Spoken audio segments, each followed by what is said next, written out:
Good morning everyone! Ang inyong pong lingkod, Attorney Clary Velocila. Marami ang nagtatanong kung ano-ano nga ba ang kailangan para maging valid ang kanilang complaint o reklamo at upang ang mga nasabing complaint na ito ay hindi maibasura sa ahensya ng gobyerno kung saan sila ay nagrereklamo.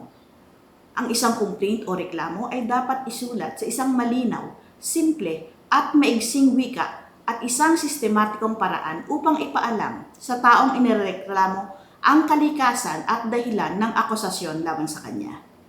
Ito ay upang mabigyang daan ang taong inirereklamo upang makapaghanda ng kanyang depensa o sagot sa complaint laban sa kanya.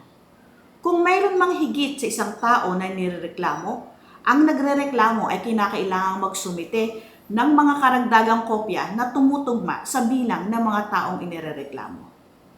Ano-ano ang mga dapat nilalaman ng isang complaint o reklamo? Una, dapat ang buong pangalan at address o tirahan na nagrereklamo. Pangalawa, mayroon dapat buong pangalan at tirahan ng taong inirereklamo, pati na rin ang kanyang posisyon at opisina. Pangatlo, isang pagsasalaysay ng mga pangyayari at materyal na katotohanan na nagpapakita ng mga kilos o pagkukulang na ginawa ng taong inirereklamo.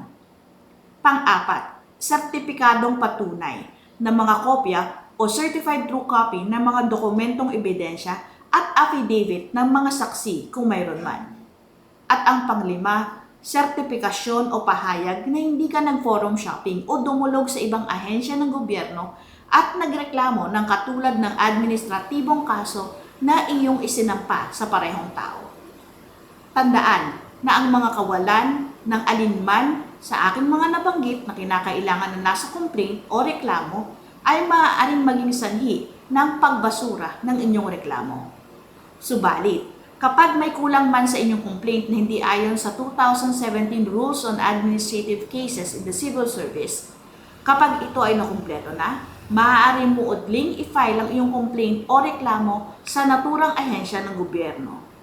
I hope na naliwanagan kayo sa mga requirements ng valid complaint.